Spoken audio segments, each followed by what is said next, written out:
Na dire. Wala.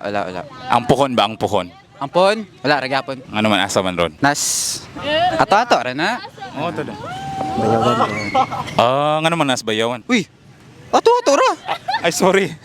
Kutukog kita ron doon eh. So, sa kinsa man ni nasa bayawan? Secret rin siya pero short-haired rin siya na chinita. Biker po na, naka-fix gear.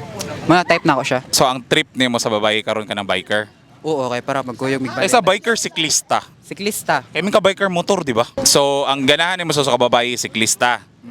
Kaya nga naman. Kay para magkuyog-kuyog may di na siya sig gachat na assurance nga na ba.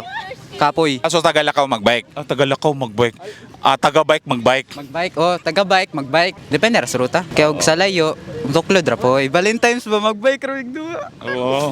Nya dili pang man ka mo, ano man na. Kay maula ko torpe mo. Pero siya ba na wala pa? Karon gabulag sila siyang ex so. Pwede na. Uy. Tayo sa mga gabulag siya ang Ay ex. dili gabulag siya sa uyab. Dinhin mo ng ex ron. Ay mo nag ex ron. Nga namang trip ni mo ng siklista aside sa ganahan kag mo na ay makuyog-kuyog sa kung asa ka mo lakaw.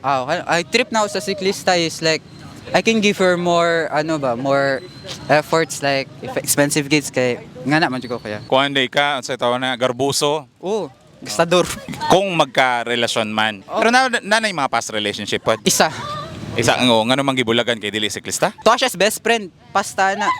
Ay, boy best friend. Dili akong best friend. Asa imong best friend? Yung paingon? Ang imong ex napunta sa imong best friend? Oo. Cute ra. Kaya nga naman. Kay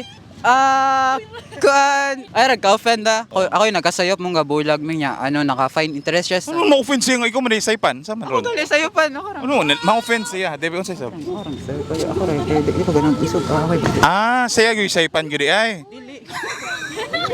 Pero unsa imong nahimong sayop? Ako sa'yo pa ito eh. Nang mga bayi ba? Sig ako na ako. Gwapo mo ko. Okay yung ibaligtad. So dagang laking muduol niya. Dili ako. Ay dili Basta. laki mo yung mudol na ako. Siya kay imo mangibaliktad ang sitwasyon, imo siyang iprotektahan ngano ka na ang imong protektahan imong ex. Kay she deserves a better life. Si bitter lover po dagay no? Kanang best friend ni mo ron deserve niya na. Deserve niya na kay ambot pod bitaw. Pero friends pa Japon mo na. Friends ra Japon mi kay di o ganang ma-offend ang girl. Pila mo ka bulan o tuig anang bayana? 1 year, 1 year kapin. Na pila mo ka bulan bulag? 1 year na pud kapin. Ay dili. Months? So tudtod pa Months pa. Pero tudtod pa sila usa nagka sila. mga 1 month nga na. Mga one after nahimo sila. So moingon sila wala nag-ila ang imuhang friends sa ginatawag nga bro code. Ang bro code lagi kay wala na lang giikis lang pud na ako kay sabot ra man ko silang good pangbate kay kailam ko nilang duwa. Dali ra ka naka-recover, naka-move on sa situation? Ha? Ay, hindi pa di ay. Kamove na ko ron. Pero at least sa karon nalipay na ka sa iyahang nahimong karelasyon ka ron. Nalipay na ko para niya. Ako na lang, mensahe sa ex. Amping permi and study well. Proud of you always sa imong mga honors and amping sa imong family. And Sa isa yung uyab di ay, sa imong best friend. so si ang best friend. Silang duwa ba? Dili ra si best friend do? Siyempre, stay strong. Expect ra po normal ra po dilang kinabuhi ron wala kayo kuan. Matured ra ba? Kaya dili argument sige kay murag naka-chismis mga ana. Nya amping mong duha, love you. Sige, kanara. Mara. Kanara. Sige, ampe.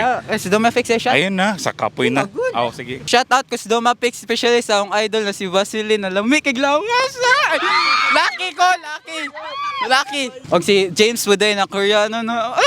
Kani mga lucky dire kay gwapo ra gyapon ba. Lucky ko kuya.